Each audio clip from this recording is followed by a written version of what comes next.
నుంచి కోఆర్డినేటర్స్ ఉన్నారు ఈరోజు ఈ టేబుల్ మీద. టీడీపీ నుంచి, బీజేపీ నుంచి, వైఎస్ఆర్సీపీ, టీఆర్ఎస్, కాంగ్రెస్ నుంచి, నేను లోక్సత్తా నుంచి అండి. ఈరోజు 2014 జనరల్ ఎలక్షన్స్ కోసం హాట్ డిబేట్ జరగబోతుంది.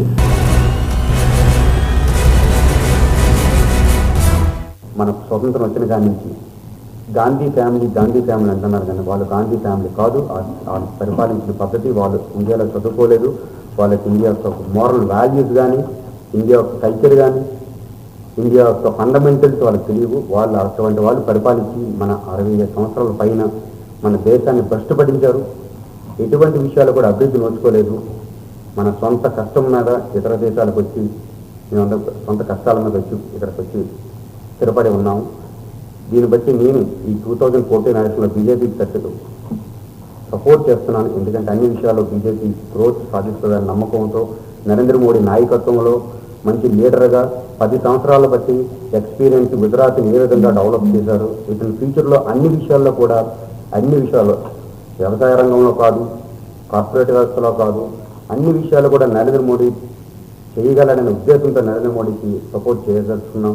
అందరూ తెలుసు 2009 ఎలక్షన్స్లో లోక్సత్తా పార్టీ కాంటెస్ట్ చేయడం జరిగింది. అండ్ జేపీ గారు, జయప్రకాష్ నారాయణ గారు కుక్కటిపల్లి కాన్స్టిట్యున్సీ నుంచి ఎన్నిక కావడం జరిగింది. అతను ఒక ఎమ్మెల్యేగా గెలిచిన తర్వాత మీ అందరికీ తెలుసు కుక్కటిపల్లి నియోజకవర్గంలో 800 crores worth of development work చేయడం జరిగింది with zero corruption. Chandrababu Naidu garu is already proven. He have taken many initiatives. ఒకప్పుడు ఒక 20 years బ్యాక్ హైదరాబాద్కి ఇప్పటి హైదరాబాద్కి వీ కెనాట్ ఈవెన్ కంపేర్. అటువంటి హైదరాబాద్ మళ్ళీ మనం తయారు చేసుకోవాలి అంటే చంద్రబాబు నాయుడు గారు ఆల్రెడీ ప్రూవ్ హిమ్సెల్ఫ్. మళ్ళీ కొత్తగా ప్రూవ్ చేయాల్సిన పని లేదు. ఒక్కసారి మళ్ళీ చంద్రబాబు నాయుడు గారు సీఎం అయ్యారంటే we know for sure he can implement that. New leader, young leader రావాలి. ఆల్రెడీ వైఎస్ఆర్ రాజశేఖర్ గారు చెప్పినట్టు ఒక పొలిటీషియన్కి 60 years వస్తే there should be some retirement ఉండాలి. ఆల్రెడీ నాయుడు గారు అయితే కొన్ని చూసాము. కుటుంబం ఇప్పుడు కాంగ్రెస్లో కానీ ఒక ఎలా అయిపోయిందంటే ఈవెన్ 60 years దాటిపోయిన తర్వాత ఓకే వాళ్ళ ఫ్యామిలీ మెంబర్స్కి రావడము అలా కాకుండా ఏదైనా ఒక కొత్త యంగ్ లీడర్ వచ్చి ఒక అవకాశం ఇస్తే దాన్ని చూడాలి సరే. So people should realize and choose a good leader. నాకు బీజేపీ నరేంద్ర మోడీ మీద చాలా నమ్మకం ఉంది. మెయిన్ రీజన్ ఏంటి అంటే ఎన్ని కంట్రీ పైకి పోవాలంటే ఆ కంట్రీలో బిజినెస్ ఎక్కువ అవ్వాలి, ఫ్లరిష్ అవ్వాలి అండ్ కొత్త ఇన్వెస్ట్మెంట్స్ చేయాలి. దానికి Narendra Modi correct person. Corruption తక్కువ ఉండి, ప్లానింగ్ మంచిగా ఉండి, అన్ని కరెక్ట్గా రిస్క్ తీసుకొని ఏర్పాటు చేస్తారు. సో కాంగ్రెస్ మీద మాకు నమ్మకం పోయింది. నాకు నేనైతే స్ట్రాంగ్గా నరేంద్ర మోడీ పీఎం అయితే చాలా బాగుంటుంది అనుకుంటున్నాను. టీడీపీ అటు తెలంగాణలో ఇటు ఆంధ్రాలో 2 రాష్ట్రాల్లో కూడా చంద్రబాబు నాయుడు సీఎం అయితే చాలా బాగుంటుందని నా ఉద్దేశం. ఎందుకంటే right now there is no proven leader. ఇప్పుడు వచ్చే వాళ్ళందరూ కూడా ప్రతి పార్టీలో అటు కేసీఆర్ కానీ, అటు జగన్ మోహన్ రెడ్డి కానీ ఎవరైనా సరే they don't have that kind of experience. Chandrababu నాయుడుకి అంత ఎక్స్పీరియన్స్ లేదు, అంత షూర్ పొలిటీషియన్స్ కూడా ఎవరు లేరు. వాళ్ళ ఫ్యూచర్ని ఎవరి చేతిలో పెట్టాలి? ఆల్రెడీ ప్రూవ్ అయిన వాళ్ళ చేతిలో పెట్టాలా, లేకపోతే రిస్క్ తీసుకోవాలా? మన సంప్రదాయ పార్టీలు ఏవైనా సరే ఒక పార్టీలో ఉన్నప్పుడు పక్క పార్టీలో ఉన్న వాళ్ళని అన్ని రకాల తిట్టుతారు. తర్వాత పక్క రోజు పొద్దున పక్క పార్టీ కండువా వేసుకొని ఇంతకుముందు పొగిడిన వాళ్ళని తిట్టడం, పక్క రోజు మళ్ళీ వీళ్ళని పొగడడం, ఈ విధంగా ఉంటుంది. మరి ఆ పార్టీ కండువాల్లో వేయగానే ఏదో మన పాపనాశనంలో కదా మునిగి తేలితే పాపాలు పోయినట్టుగా అన్నీ ఎలా మాయమైపోయి కొత్త మంచి మాటలు ఎలా వస్తాయనేది అది ఒకటి అర్థం కాదండి నాకు.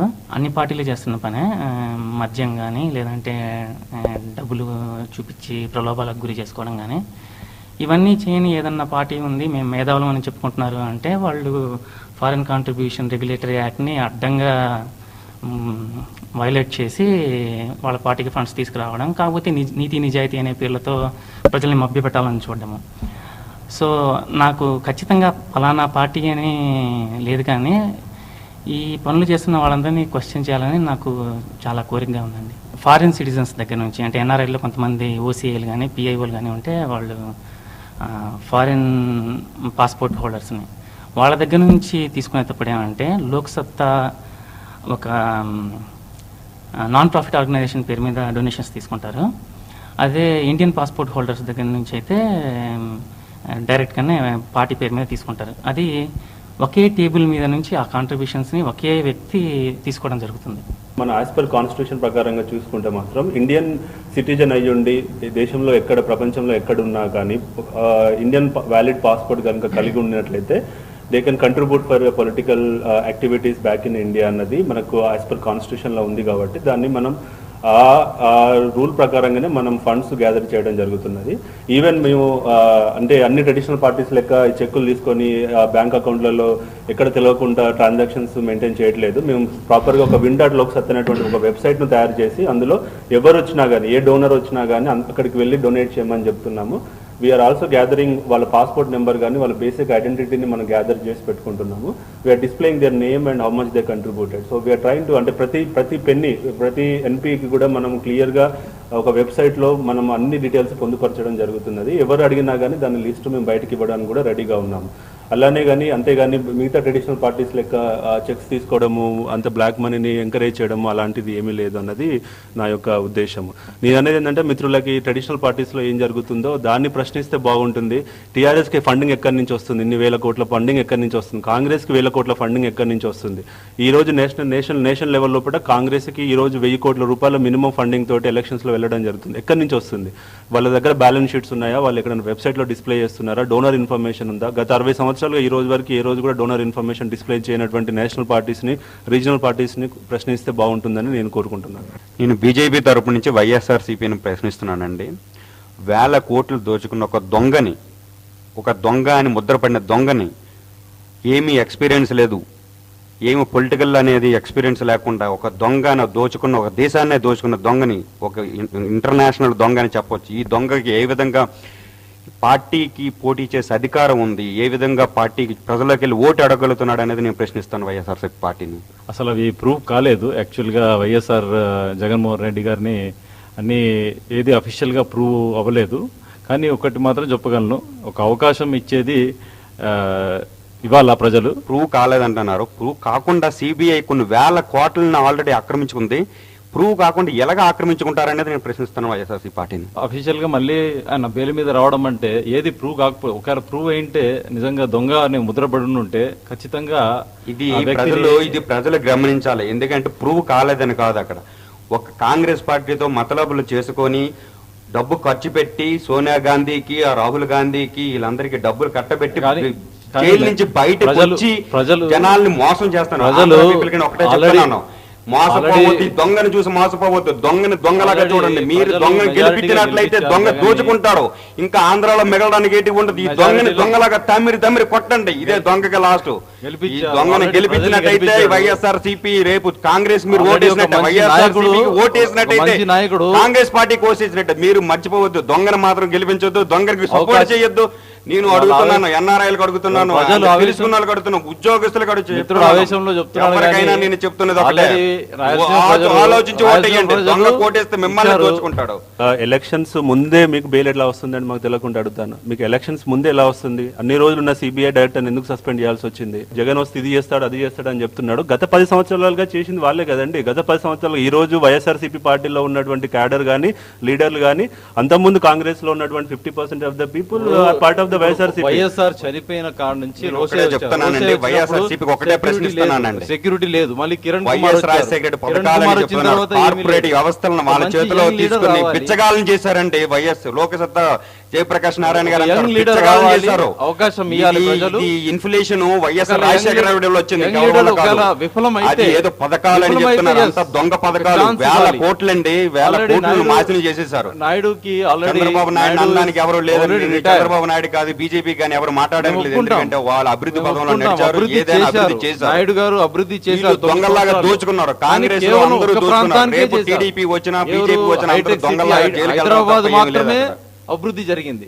కానీ వైఎస్ఆర్ ఏది జరిగింది ఒక చెప్పమండి. అభివృద్ధి ఏది జరగలేదండి. రోడ్లు పల్లెటూర్లు అయితే రోడ్లు లేవు, ఏమీ లేవు. వైఎస్ఆర్ వ్యాహంలో మొత్తం అభివృద్ధి, మొత్తం బీద ప్రజలకు బాగా అభివృద్ధి జరిగింది. కానీ పేద ప్రజలకు అభివృద్ధి కాదండి, అది TDP ఓటు బ్యాంకు ఓన్లీ పథకాలండి కేవలం అవన్నీ. హైదరాబాద్ తప్ప ప్రజలు ఏమి భ్రమ పెట్టి ఊర్లో ఒకటి ఏంటంటే ఏదో ఓటు బ్యాంక్ పథకాలు తప్ప ఏమీ లేవండి. కానీ ప్రజల నుంచి నాయకుడు కావాలంటే వైఎస్ఆర్ ఒకరు. నాయుడు కరెక్టే, నాయుడు గారు 9 years పరిపాలనలో మంచి జరిగింది, కానీ ఒక ప్రాంతానికే జరిగింది. కానీ బీద ప్రజలకి అసలు ఏమి న్యాయం చేయలేకపోయారు. కానీ రిటైర్మెంట్ ఇప్పుడు వైఎస్ఆర్ ఒక మాట అన్నారు, ఒక 60 ఏళ్ళు అయిన తర్వాత పొలిటీషియన్ రిటైర్ కావాల్సిందే. కానీ ఒక యంగ్ లీడర్కి అవకాశం ఇవ్వాలి. ఇప్పుడు ఉన్న యంగ్ లీడర్స్లో ప్రతి పొలిటీషియన్ కరప్షన్, అది ఒప్పుకుంటాను. ఏం జగన్ నీతివంతుడు, మీరు యంగ్ లీడర్ కి అవకాశం ఇవ్వాలంటున్నారు. అంటే యూత్ ఎంతసేపు యూత్ ముందు పెట్టేసి దాన్ని తప్పు చేయడానికి ట్రై చేస్తున్నారు. మరి అదే యంగ్ లీడర్ కి అవకాశం ఇవ్వాలన్నప్పుడు ఈ రోజు విజయమ్మ గారికి ఎందుకు టికెట్ ఇవ్వాల్సి వచ్చిందండి? ఈ రోజు వివేకానంద రెడ్డి గారికి ఎందుకు టికెట్ ఇవ్వాల్సి వచ్చింది? మరి యూత్కి ఇవ్వచ్చు కదా వాళ్ళ ప్లేస్ లో. జగన్ పార్టీ వైపు నుంచి విజయమ్మకి కానీ ఈ వివేకానంద వాళ్ళకి, ఎందుకంటే yes they have the ability, ఒక నమ్మకం కలిగింది కాబట్టే ఇస్తున్నారు. పార్టీలో 25 సంవత్సరాలు 30 సంవత్సరాలు పట్టుకొని ఉన్నటువంటి ఎర్రబెల్లి దయాకర్రావు కానీ రమణ కానీ ఇట్లాంటి వాళ్ళని కాదు అని చెప్పేసి ఈ రోజు ఒక ఇన్ఎక్స్పీరియన్స్ అయినటువంటి పొలిటికల్ ఎక్స్పీరియన్స్ లేనటువంటి కృష్ణ గారిని తీసుకొచ్చి పెట్టాల్సిన అవసరం ఏమొచ్చిందని అడుగుతున్నాను. అదే చెప్తున్నాను. సో దానికి ఏంటంటే reasoning that was started by other parties. అంతే, వేరే వాళ్ళు ఎవరో చేశారని చెప్పి మనం కూడా అదే చేస్తామంటే పద్ధతి కాదు కదా. దానికి ఒక లాజిక్ అంటూ ఉండాలి కదా. సరే మంచిది, బీసీలకు చేయడం అన్నది చాలా సంతోషకరము, మేము కూడా ఆహ్వానిస్తున్నాం. మరి ఆందోళన కూడా చేయండి. ఈ ఫామ్ తీసుకోవడానికి ఒక రోజు ముందర పార్టీ మారి తెలుగుదేశంలోకి వచ్చిన వాళ్ళే. అంతకుముందు అసెంబ్లీలో వాళ్ళు మంత్రులుగా ఉంటే వాళ్ళని అవినీతి పరులంటూ విపరీతంగా తిట్టినటువంటి చంద్రబాబు నాయుడు గారు వాళ్ళని ఎలా కండువా వేయంగానే వాళ్ళు నీతి పరులు అయిపోయినట్టుగా వాళ్ళకి టికెట్లు ఎలా ఇచ్చాడు? నేను దీనికి ఒకటే చెప్తానండి, ఏ పార్టీ కూడా నీతివంతులు కాదు, ఏ రాజకీయ నాయకుడు కూడా నీతివంతులు కాదు. ఇప్పుడు అవినీతి అనేది అన్ని పార్టీల్లో ఉంది. ఒక పార్టీ పటిష్టం కావాలంటే పార్టీకి వాళ్ళని ఆహ్వానిస్తున్నాము. పార్టీ గెలవాలి, మంచి నాయకుడు కావాలి అనే ఉద్దేశంతోనే వాళ్ళని జాయిన్ చేసుకోవడం జరిగింది. ఎందుకంటే మంచి నాయకత్వం రావాలి, ఒక దొంగ నాయకత్వం కాకుండా, ఒక అవినీతి పరి నాయకత్వం కాకుండా మంచి నాయకత్వం కావాలి, మంచి నాయకత్వం కావాలి. మీద ఎన్నో కేసులు పెట్టినటువంటి టీడీపీ వాళ్ళు ఈ రోజు జేసీ దివాకర్ రెడ్డిని పార్టీ పటిష్టం గురించే తీసుకున్నాం. కానీ మీరు ఒకటి అర్థం చేసుకోవాలి, పార్టీకి నాయకత్వం సరైన లీడర్ ఉన్నప్పుడు వాళ్ళ కింద ఎవరు కూడా అన్యాయం చేయదలుచుకోలేరు, చెయ్యరు కూడా అనేది నేను గట్టిగా నమ్ముతున్నాను చంద్రబాబు నాయుడు గురించి. ఎందుకంటే పార్టీ నాయకుడు మంచోడైతే కింద వాళ్ళందరూ మంచిగా ఉంటారు, నాయకుడు దొంగోడు అయితే అందరూ దొంగలుగానే ఉంటారు. టీడీపీ బయటకు వచ్చిన తర్వాత మళ్ళీ వైఎస్ఆర్సీపీ వాళ్ళందరూ కూడా కాంగ్రెస్ లో చేరుతారు. అలాగని వాళ్ళందరూ కరప్టెడ్ పీపుల్ కాదంటారా మీరు? ఇప్పుడు అదే కాంగ్రెస్ కరప్టెడ్ పీపుల్ అంటే పక్క రాజకీయ పార్టీలో నీతిమంతులు లేరు అని మాత్రాన మీరు నిజాయితీగా ఉండొచ్చు కదా. మిమ్మల్ని మీ పార్టీని మేము నిజాయితీ ఉంటే కాంగ్రెస్ పార్టీ నిజాయితీగా ఉన్నప్పుడు వాడిని జైల్లోనే ఉంచాలి. అది నిజాయితీ కూడా నిజాయితీ పరుడు కరప్షన్ నిజాయితీ లేనప్పుడు. ఇప్పుడు కాంగ్రెస్ విషయానికి వస్తాయండి, గత 12 సంవత్సరాలుగా ఇంత పెద్ద తెలంగాణ ఉద్యమం జరుగుతున్నప్పుడు వాళ్ళకి ఏ రోజు తెలంగాణ ఇవ్వాలన్నటువంటి ఆలోచన రాలేదు. ఇప్పుడు ఎలక్షన్స్ వచ్చే ముందు 2014 ఎలక్షన్స్ వస్తాయన్నప్పుడు 2013లోనే వాళ్ళకు తెలంగాణ ఇవ్వాలన్నటువంటి ఆలోచన వచ్చింది. ఎందుకు వచ్చింది అంటారు అన్నది కాంగ్రెస్ మిత్రులు చెప్పాలి. ఇన్ని రోజులు 1200 మంది చనిపోతున్నప్పుడు ఏ రోజు లేనటువంటి ఆలోచన ఈ రోజు హఠాత్తుగా ఈ రోజు రాహుల్ గాంధీని ప్రైమ్ మినిస్టర్ ఇవ్వాల్సిన పరిస్థితి వచ్చినప్పుడు తెలంగాణ ఇవ్వాల్సిన ఆలోచన వస్తుంది. అదే లేదు అంటే 2009లో వాళ్ళు క్లియర్ చెప్పారు మేము తెలంగాణ ఇస్తామని చెప్పి. ఎందుకు ఇప్పటిదాకా ట్రాక్ చేయాలన్నది కాంగ్రెస్ మిత్రులు చెప్పాలని కోరుకుంటున్నాను. ఏ పాలిటిక్స్ లోనైనా కాంగ్రెస్ లేకపోయినా ఆ పొజిషన్ లో బీజేపీ ఉన్నా ఎవరున్నా మీరు సీట్ల గురించి ఆలోచించకండి. ఎవడు ప్రైమ్ మినిస్టర్ ఎవరు కాదండి. It's a political element. There is some political element into this. It does not matter Congress ఉన్న ఆ పొజిషన్ లో లేకపోతే బీజేపీ ఉన్నా ఒకవేళ ఆ పొజిషన్ లో ఏదో ఎలిమెంట్ ఉంటుంది. మెయిన్ గా మీరు ఆలోచించాల్సింది మీరు మెయిన్ గా ఆలోచించాల్సిన విషయం రీజన్ ఏంటి స్ప్లిట్స్ కి. ఓకే, టీడీపీ ఏం చేసింది ఉన్న పవర్ లో ఉన్నప్పుడు ఏపీలో ఏం చేయలేకపోయింది. మీరు ఆలోచించాల్సింది పాలిటిక్స్ లో that is common. The problem is you can debate that whole year for that. That is not the problem. నేను ఒప్పుకోవడం చేసింది తప్పు అన్నది మీరు డిబేట్ ఏ విషయంలో చేస్తారు. పొలిటికల్ బెనిఫిట్స్ కోసం చేస్తారన్నది మీరు ఒప్పుకుంటున్నారు. టీఆర్ఎస్ ఎందుకు ముందుకు రావాల్సి వచ్చింది? ఇన్ని సంవత్సరాల నుంచి కామ్గా ఉన్నది, ఇవాళ సడన్ గా వైఎస్ఆర్ తర్వాత ఎందుకు రావాల్సి వచ్చింది? అభివృద్ధి లేకపోబట్టి. అంటే కాంగ్రెస్ అభివృద్ధి చేయట్లేదని కాదు, అక్కడ టీడీపీ బీజేపీ రకరకాల పార్టీలు ఉన్నాయి. బట్ ఎండ్ ఆఫ్ ద ఇయాలిటీ కూడా నల్గొండలో ఫ్లోరిన్ బాధ పోలేదు. ఏంది? So we want separate state, మాకు మేమే పరిపాలించుకుంటాం అని మేము ముందుకొచ్చి నిరాహార దీక్షలు చేసి ఉస్మాన్ యూనివర్సిటీలో వేల మంది పార్టిసిపేట్ చేసి కొంతమంది సజీవ దహనం ఎంత కష్టపడితే ఇప్పుడు వచ్చింది. ఇవాళ ఎప్పుడైనా జరిగింది ఇలా? పోయిన సంవత్సరాల్లో ఎప్పుడైనా జరిగిందా? జరగలేదు. ఇప్పుడు అది తీవ్ర స్థాయిలో వచ్చింది కాబట్టి కాంగ్రెస్ ఇచ్చింది, లేకుంటే ఇవ్వకపోవు.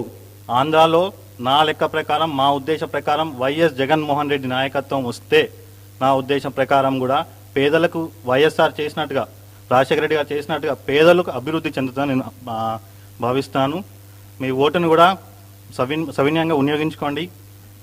సెంట్రల్లో వచ్చేటప్పటికి నరేంద్ర మోడీ గారి మీద నాకు బాగా నమ్మకం ఉంది. బహుశా ఆయన మన దేశాన్ని గుజరాత్ లెక్క ఇంప్రూవ్ చేస్తారని చెప్పి ప్రగాఢంగా నమ్ముతున్నాను. సెంట్రల్ వైపు మోడీ గారు వచ్చినట్టు బాగా అభివృద్ధి జరుగుతుంది. అండ్ ఇటు స్టేట్లో వైఎస్ఆర్సీపీ జగన్మోహన్ రెడ్డి గారు ఆల్రెడీ మెజారిటీగా ఓట్లు పడ్డాయి. ఇప్పుడు ఇంకా కొన్ని రోజుల్లో ప్రజలంతా మెజారిటీతో గెలిపిస్తారని ఆశిస్తున్నాను. ఆంధ్రాలో తెలుగుదేశం గెలవాలండి. గెలిస్తే హైదరాబాద్లో ఎటువంటి అభివృద్ధి అయితే జరిగిందో అటువంటి అభివృద్ధి ఇప్పుడు ఈసారి మల్టిపుల్ సిటీస్లో అదే సేమ్ కైండ్ ఆఫ్ డెవలప్మెంట్ని తీసుకురాగలరని రెస్ట్ ఆఫ్ ఆంధ్రాలో నాకు ప్రగాఢమైన నమ్మకం ఉంది. అది definitely only Chandrababu Naidu can achieve it. ప్రజలంతా సరైన నాయకుల్ని ఎన్నుకుంటారు, మంచి ఎమ్మెల్యేలని, మంచి ఎంపీలని ఎన్నుకుంటారని నేను అనుకుంటా ఉన్నాను. కనీసం ఇంతకు ముందులా కాకుండా వ్యక్తిగత దూషణ లేకుండా శాసనసభలో కానీ పార్లమెంట్లో కానీ ఇష్యూ బేస్డ్ డిస్కషన్స్ జరగాలని, మంచి రాజకీయం ముందుకు రావాలని చెప్పి నేను ప్రగాఢంగా కోరుకుంటున్నాను. నేషన్ లెవెల్లో ఆలోచిస్తే మాత్రం కంప్లీట్గా ఇప్పుడు యాంటీ కాంగ్రెస్ నడుస్తుంది. వాళ్ళు మొత్తం 10 సంవత్సరాలు దేశాన్ని దోచుకోవడం జరిగింది. ఎలాంటి డెవలప్మెంట్ లేదు. అన్ని రంగాలలో మనం వెనుకబడిపోయినాం. కాబట్టి ఇప్పుడున్న సిచ్యువేషన్లో మాత్రం మోడీ అంటే బీజేపీలో మంచి వాళ్ళు ఉన్నారు, చెడు వాళ్ళు ఉన్నారు, అన్నీ ఉన్నారు. కానీ మోడీ పీఎం అయితే బాగుంటుందని అనుకుంటున్నాను. ఎందుకంటే అతను వచ్చిన బ్యాక్గ్రౌండ్ అన్ని చూస్తే కూడా అతనికి ఎలాంటి ఇన్ఫ్లుయెన్సింగ్ ఫ్యాక్టర్స్ లేవు మిగతా పార్టీలో ఉన్నట్టు. I think he will definitely focus on the development అని కోరుకుంటున్నాను. ఆంధ్రాకి వచ్చేసరికి నేను చంద్రబాబు నాయుడుని గట్టిగా సపోర్ట్ చేస్తున్నాను. ఎందుకంటే చంద్రబాబు నాయుడు యొక్క అడ్మినిస్ట్రేషన్ కానీ, అతని యొక్క లీడర్షిప్ క్వాలిటీస్ కానీ ఇంకా చూసినట్లయితే ఇంకెవరికి ఆంధ్రాలో అటువంటి లీడర్షిప్ క్వాలిటీస్ కానీ అడ్మినిస్ట్రేషన్ లేదు.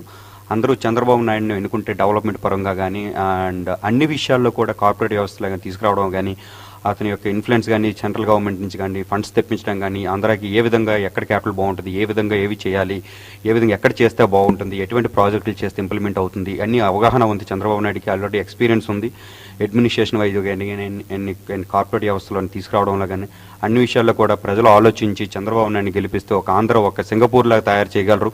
ఈరోజు మన అమెరికాలో ఇంతమంది తెలుగు వాళ్ళు ఉన్నారంటే అది చంద్రబాబు నాయుడు కారణం. ఎందుకంటే చంద్రబాబు నాయుడు ఇటువంటి ఐటీని అభివృద్ధి చేసి మన తెలుగు వాళ్ళు ఉన్నారు గౌరవంగా చెప్పుకోగలుగుతున్నాం అంటే అది చంద్రబాబు నాయుడు దయ వల్ల. అటువంటిది చంద్రబాబు నాయుడిని మీరు ఆంధ్రాలో సపోర్ట్ చేస్తే మీ పిల్లల భవిష్యత్తు బాగుంటుంది. మీ పిల్లల యొక్క ఉద్యోగస్తులు కానీ ఉద్యోగాలు రావాలన్నా ఏవి రావాలన్నా చంద్రబాబు నాయుడు రావాలి. నేను సెంట్రల్కి వచ్చేసరికి మోడీ గారిని గెలిపించి, మోడీ గారు ఎందుకు గెలిపించాలి, మోడీ గారికి ఒక విజను, ఒక భారతీయ యొక్క అభిమానము, నేను భారతీయుడిని అనే సంస్కృతి కానీ భారతీయుడిని ఇండిపెండెంట్గా చెప్పగలిగే అని ఉంది. అదేవిధంగా డెవలప్మెంట్ ప్రాస్పెక్ట్లో కానీ ఎనర్జీ అయితే 24 hours వాటర్ సప్లై కానీ ఇటువంటి గుజరాత్ చాలా రోడ్స్ ఇన్ఫ్రాస్ట్రక్చర్ కానీ ఇటువంటి విషయాల్లో మోడీ చాలా అభివృద్ధి చేశారు. అటువంటిది ఎంటైర్ ఇండియాలో ఎడ్యుకేషన్ పరంగా కానీ అండ్ యాంటీ కరప్షన్ కానీ ఇటువంటి విషయాలు కూడా మోడీ చాలా అభివృద్ధి చేశారు గుజరాత్. అదే మోడల్ని ఎంటైర్ ఇండియా కానీ చేసినట్లయితే ఒక 10 yearsలో ఒక్క అవకాశం ఇవ్వండి మోడీకి, ప్రజలు ఆలోచించి ఓటేయండి. 10 yearsలో ఇండియా ఒక నెంబర్ 1గా తయారు చేయగలిగే సమర్థుడు, నాయకుడు, లీడరు, అడ్మినిస్ట్రేటరు అని నేను మోడీని గట్టిగా నమ్ముతున్నాను. ఒక్కటి నేను రిక్వెస్ట్ చేస్తాను చంద్రబాబు నాయుడు గారిని, కొత్త స్టేట్లో మళ్ళీ ఒకటే సిటీని మాత్రం క్యాపిటల్గా పెట్టినప్పటికీ అదర్స్ చిన్న చిన్న సిటీస్ కూడా డెవలప్ చేస్తే రేపు ఇన్ఫ్రాస్ట్రక్చర్ చాలా పెద్దగా అవుతుంది. దానివల్ల చుట్టుపక్కల అందరికీ హెల్ప్ అవుతుంది. అండ్ ఒక క్యాపిటల్ ఉండడం మంచిదే, కానీ మల్టిపుల్ క్యాపిటల్ సిటీస్ ఉండడం చాలా మంచిది. 100% నాయకుడు అన్ని రాష్ట్రాల్లో దేశంలో దొరకరు. అట్లీస్ట్ మినిమం చేయగలిగింది ఏంటంటే నమ్మకమైంది ప్రూవెన్ లీడర్, ప్రూవెన్ పార్టీ గురించి ఆలోచించాలి ఎట్ ఏ మినిమం. ఆంధ్రాకి వచ్చే వరకు ఆబ్వియస్లీ ఇక స్టేట్ స్ప్లిట్ అయినందుకు ఇంకా 2 వర్గాలు చూడాలి. సీమాంధ్ర సైడ్ నేను నా ఉద్దేశంలో అయితే చంద్రబాబు నాయుడు గారు ప్రూవ్ చేయొచ్చు, ఎందుకంటే ఆయన ఒకసారి చేశారు. కంపేర్ టు వైఎస్ఆర్ గురించి చెప్తే ఇక నెగిటివ్స్ కానీ ఆలోచించుకుంటే తెలంగాణకు వచ్చే వరకు నేను స్ట్రాంగ్గా కాంగ్రెస్ సపోర్ట్ చేస్తాను. ఎందుకంటే ఆబ్వియస్లీ కేసీఆర్ మీద ఈ రాజకీయాలు ఎలా నడుస్తున్నాయి ఇప్పుడు నాకు అంత నమ్మకం లేదని మీద. So Congress is a proven party. So I think they would give a better development in Telangana. నాకైతే స్టేట్లో టీడీపీ చంద్రబాబు నాయుడు సీఎం అవ్వాలనుంది, సెంటర్లో కూడా నరేంద్ర మోడీ గారు ప్రైమ్ మినిస్టర్ అవ్వాలనుంది. కానీ ఇక్కడ ఒకటి గమనించాల్సింది ఏంటంటే ఇక్కడి నుంచి డిఫరెంట్ పార్టీస్ నుంచి వ్యక్తులు ఉన్నా కానీ అందరూ కూడా సెంటర్లో నరేంద్ర మోడీనే ప్రైమ్ మినిస్టర్ కావాలని కోరుకుంటున్నారు.